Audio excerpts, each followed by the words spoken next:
LSU firing head coach Brian Kelly after 4 seasons, our insider Matt Zenitz confirms. National championship expectations, but to miss the playoffs in each of Kelly's 4 years in Baton.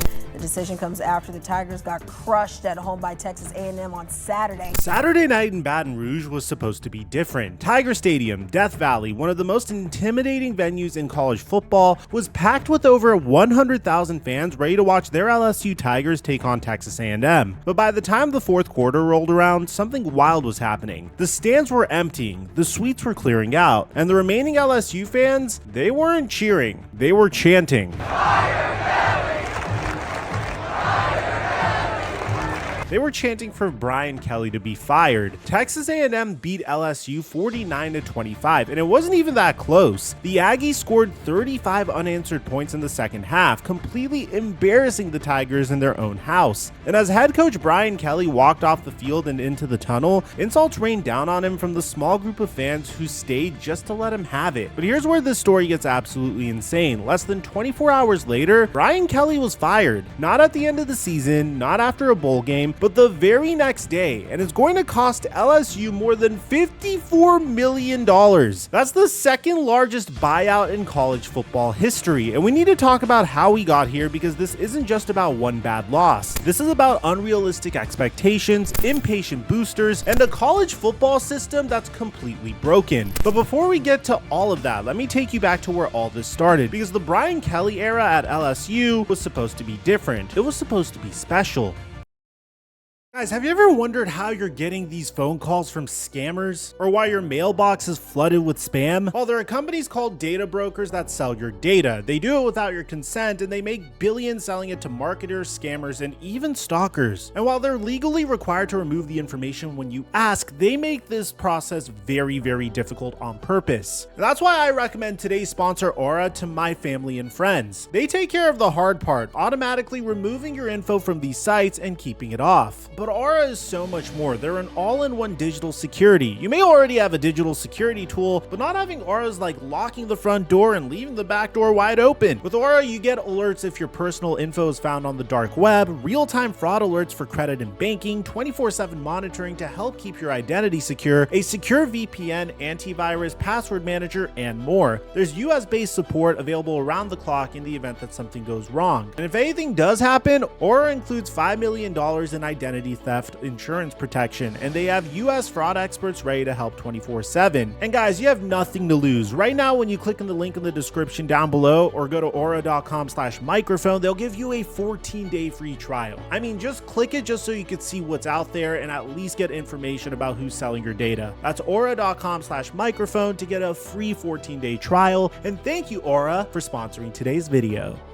Mic check 1 2 1 2. What's going on, everybody? On November 30th, 2021, LSU dropped a bomb. They were hiring Brian Kelly away from Notre Dame, and they were paying him an absolutely ridiculous amount of money to do it. 10 years, $95 million with 90% of it guaranteed. His salary went from $2.67 million at Notre Dame to $9 million at LSU, more than tripling it overnight. And look, on paper, this made perfect sense. Brian Kelly was the winningest active coach in college football at the time with 323 career victories. He was the all-time winningest coach in Notre Dame history with 113 wins, passing legends like Lou Holtz and Knute Rockne. He had taken Notre Dame to the 2013 BCS National Championship game and made the college football playoff twice in 2018 and 2020. The guy knew how to win big games, or so everyone thought. LSU athletic director Scott Woodward said that they had high hopes that he would lead them to multiple SEC and national championships. And honestly,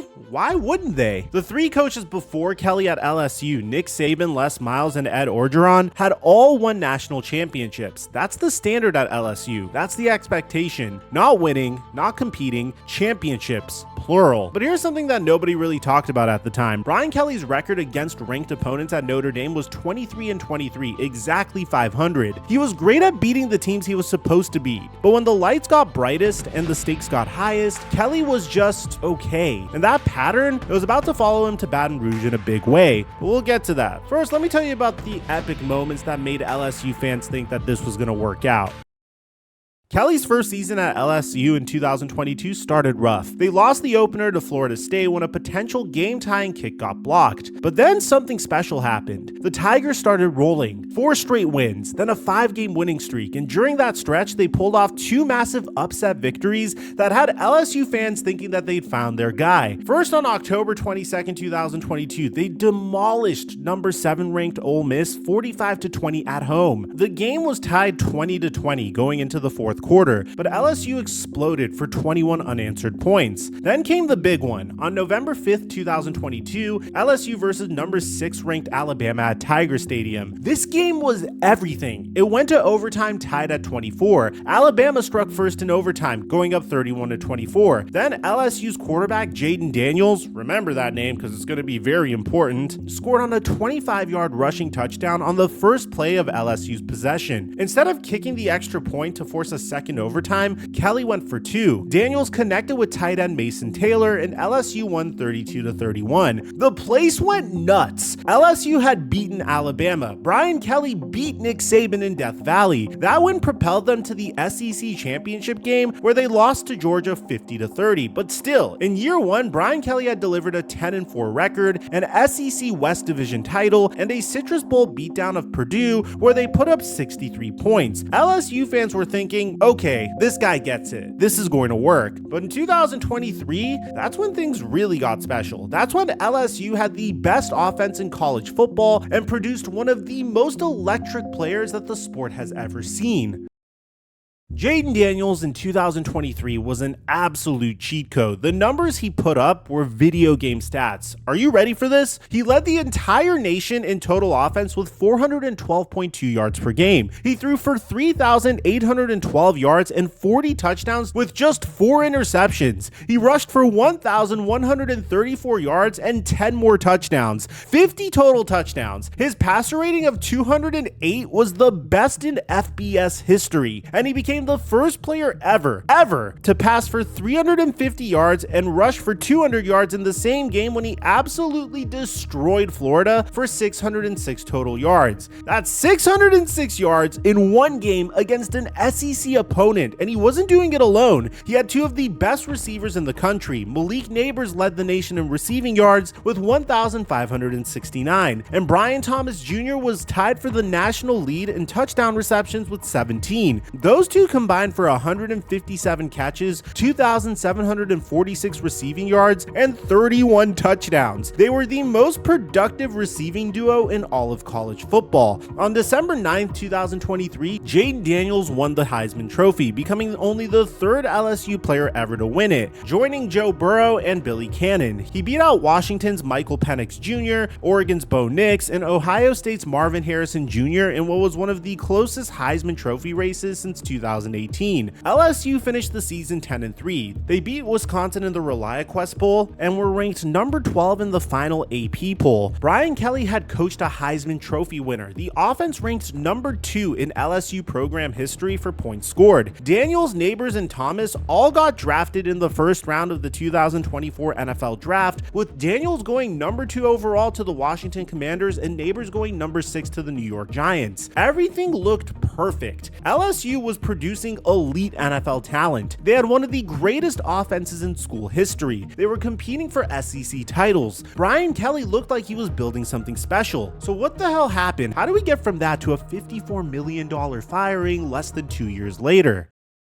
Here's the thing that LSU fans started noticing. Brian Kelly couldn't beat good teams when it mattered. And let me give you the numbers, and these are absolutely brutal. Since 2022, LSU under Brian Kelly went 4-11 against AP-ranked opponents. 4 wins, 11 losses. They were the only team in college football with double-digit losses against ranked teams during that stretch. And they had the 3rd worst winning percentage among teams that played at least 5 ranked matchups. And as an AP-ranked team themselves, LSU went 23-13 under Kelly. That's the most losses of any ranked team in the country during that time period. Think about that. When LSU was good enough to be ranked in the top 25, they still lost more games than any other ranked team in America. Kelly never got LSU to the college football playoff, not once in 4 years. Every season ended the same way. They'd climb into the top 10, get everyone's hopes up, and then lose the games that actually mattered. In 2004, they went 9-4 and missed the playoff after losing 3 straight games to Texas A&M, Alabama, and Florida by double digits. But LSU's administration and boosters believed that 2025 would be different. They went all in on this season. They raised more than $13 million to front-load their rosters, signing the nation's #1 rated transfer portal class. They brought in elite talent at wide receiver and defensive line. They had quarterback Garrett Nussmeier returning, and they were promoting him for the Heisman Trophy all offseason. Kelly himself called this 2025 roster the most complete team he'd had at LSU, and they started the season ranked high in the polls with national championship aspirations. They even beat Clemson on the road in the opener, Kelly's first season opening win at LSU. Everything seemed to be clicking, and then just like every year, it fell apart when they played good teams. October was an unmitigated disaster. After starting undefeated and going 4-0, LSU played number 7 ranked Ole Miss and lost 31-24 on the road. Okay, fine. Ranked road loss. It happens. But then the wheels completely fell off. I mean, week 8, Vanderbilt comes to Tiger Stadium and shocks LSU 31-24. The Tigers couldn't stop Diego Pavia, and they lost at home to a team that hadn't beaten them in 35 years. That was bad, but somehow it got even worse. Week 9, Texas A&M comes to Death Valley, and what happened next was one of the most humiliating performances in LSU football history. LSU actually led at halftime, but then Texas A&M scored 35 straight points in the second half. The final score was 49-25, but it felt worse than that. The Aggies were doing whatever they wanted. LSU's offense couldn't move the ball, the defense couldn't stop a nosebleed, and the fans, well, they'd seen enough. As the stadium emptied, and I mean emptied, like entire sections were gone by the fourth quarter, the remaining fans made their voices heard. But here's where the story takes a turn that's absolutely wild, even by LSU standards. This wasn't just a coaching decision, this became a political situation that went all the way up to the governor's mansion.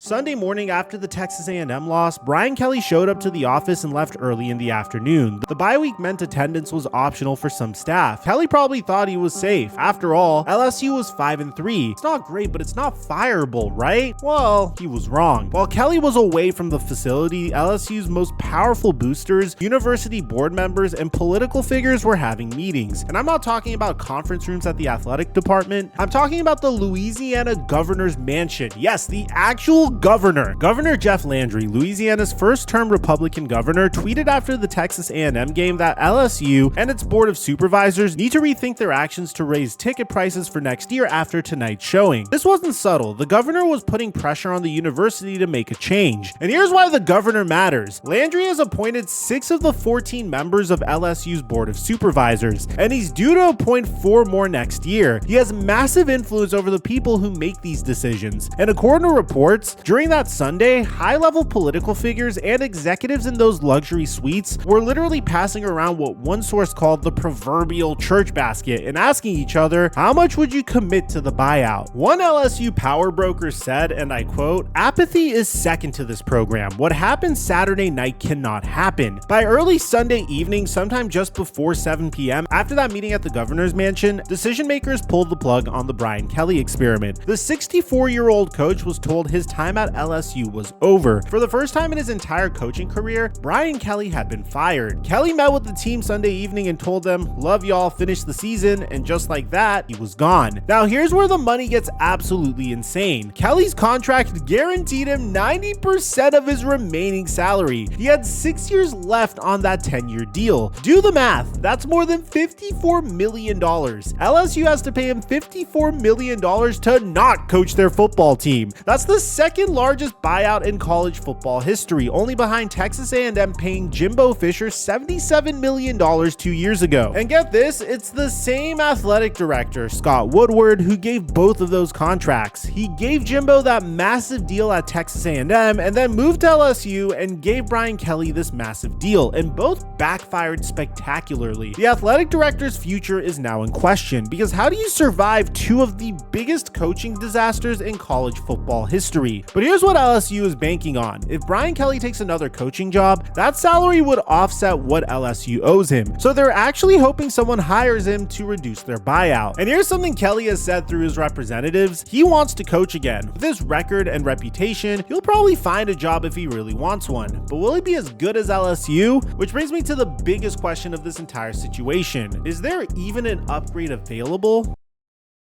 Let's talk about the elephant in the room. LSU just fired a coach who went 34-14 in 4 seasons. That's a .708 winning percentage. He won 1 SEC West title. He produced a Heisman Trophy winner. He had 3 players go in the first round of 1 NFL draft. And LSU said that's not good enough and paid him $54 million to make him go away. So who are they going to get that's better? Because here's the problem. This is happening during one of the craziest coaching carousels in college football history. And LSU is just one of several major programs looking for a new head coach. We made a video on the fact that Penn State fired James Franklin 2 weeks ago despite him taking them to the playoff semifinals last year. Franklin's buyout was $49 million. Florida fired Billy Napier. Arkansas fired Sam Pittman and brought back Bobby Petrino as an interim coach, which we made a separate video on that as well if you guys want to check it out. Oklahoma State fired Mike Gundy after 21 years. Virginia Tech fired Brent Pry. UCLA fired Deshaun Foster. Stanford, Oregon State, the list just keeps growing. We're at 8 Power 4 schools looking for head coaches right now, and there are still 6 weeks left in this season. This could end up being one of the most active coaching carousels we've ever seen, potentially matching or exceeding the 14 to 15 major jobs that opened in both the 2015 to 16 and 2021 to 22 cycles. So who can LSU actually get? Let's look at some of the names being thrown around, because betting odds already came out and they're fascinating. According to early betting lines, the favorites are John Sumrall from Tulane at +150, Joe Brady, who is the current Bills offensive coordinator, at +200, Lane Kiffin from Ole Miss at +400, James Franklin, the guy Penn State just fired, at +600, and Eli Drinkwitz from Missouri at +800. Lane Kiffin is the name that everyone's talking about. He's 51-19 at Ole Miss. He's got the Rebels position for the college football playoff this year, and he knows the SEC inside and out. But here's the problem. Florida wants him too, and so does Ole Miss, who's gonna fight like hell to keep him. Kiffin just got an automatic 1-year extension added to his contract after Ole Miss beat Oklahoma. So he's now locked in through 2031 at $9 million per year. And if Kiffin is in the playoffs when LSU wants to hire, do they really want to wait until January to make their hire while other schools are snatching up coaches? Dan Lanning from Oregon is another name, but his buyout is massive and he's building something special at Oregon with Nike money. He already turned down Alabama a couple years ago. Why would he leave Eugene for LSU's political drama? Some are even throwing around Dabo Swinney's name, but why would he leave Clemson? Marcus Freeman from Notre Dame? LSU stealing from Notre Dame again? That seems unlikely. What about the up-and-comer? John Sumrall is 15-6 at Tulane and has them competing for a playoff spot. He's young, he's hungry, he knows Louisiana recruiting, but is he ready for the pressure of LSU, where anything less than a national championship is considered a failure? Joe Brady, the former LSU offensive coordinator from the 2019 national championship team, is only 36 years old and currently coaching in the NFL. The fan base would love that hire for the sentimental value, but is he really ready to be a head coach at one of the biggest programs in the country? Here's my point. LSU just fired a future Hall of Fame coach who was the winningest active coach in college football. And when you look at who's actually available and realistic, it's not clear that there's an obvious upgrade. You're basically hoping one of these guys becomes the next Kirby Smart or Dan Lanning, but there's no guarantee that any of them will. But let's zoom out for a second, because the Brian Kelly firing isn't just about LSU. This is a symptom of something much bigger and much more broken in college football. Think about what we had just witnessed. LSU invested $13 million in NIL money to upgrade their roster for 2025. They paid their coach $10 million per year. They had some of the best facilities in the country. They had 100,000 fans showing up to every home game. They're in the middle of one of the most talent-rich arenas in America for recruiting. And despite all of that, despite going 34-14 over 4 years, despite winning an an SEC title and producing a Heisman Trophy winner, it wasn't enough. LSU looked at all of that and said, we need to start over, and paid $54 million for the privilege of doing so. This is what happens when you have unlimited money, unrealistic expectations, and a complete lack of patience. Penn State just did the same thing, paying $49 million to fire James Franklin despite him taking them to the playoff semifinals 9 months ago.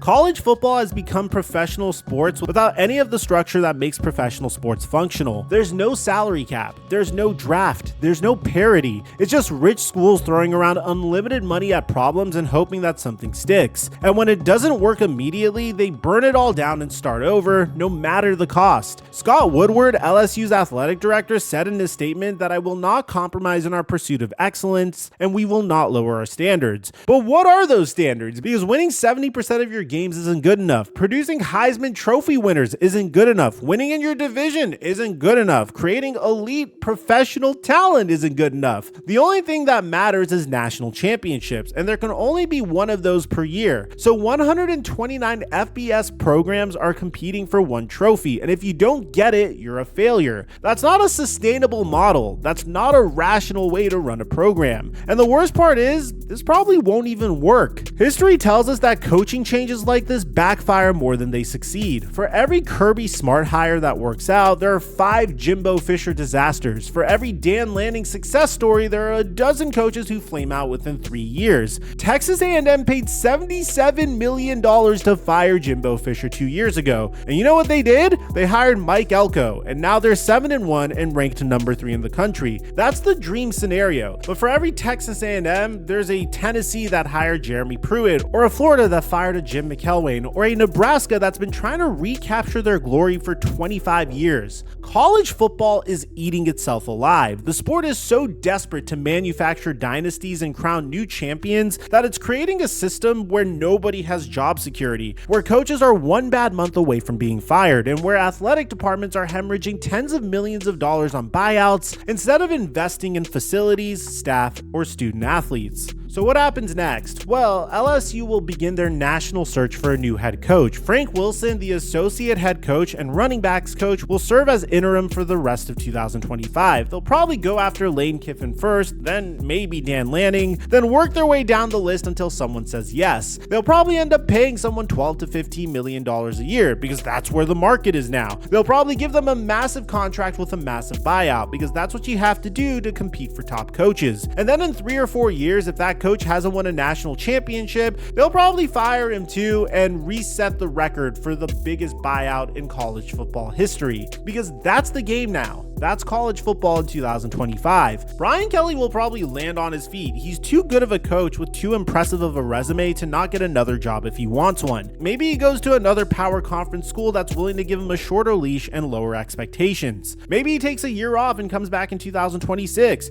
Maybe he decides he's done dealing with this nonsense and retires with this $54 million. As for LSU, they're betting that whoever they hire next will be the guy who finally delivers that elusive national championship. And maybe they'll be right. Maybe they'll nail this hire, and in 5 years we'll be talking about LSU winning multiple titles and justifying the Brian Kelly firing. But more likely, they'll be in this exact same situation in 2028 or 2029, paying another $50 million to buy out another coach who won 70% of his games but couldn't beat Alabama and Georgia in the same season, because that's the cycle that college football is trapped in right now, and nobody seems interested in breaking it. Brian Kelly left LSU with a 34-14 record, a .708 winning percentage, 1 SEC title, 1 Heisman Trophy winner, and 3 first-round draft picks, and all he got for it was a $54 million goodbye. Welcome to college football in 2025, where winning isn't enough anymore. Only perfection will do, and perfection, unfortunately, is impossible. If you guys enjoyed this and want to see more football content, make sure you subscribe and check out our last 2 college football videos right on your end screen. I'll meet you guys there. I'm your boy Mike, and I'm dropping our mic until our next upload.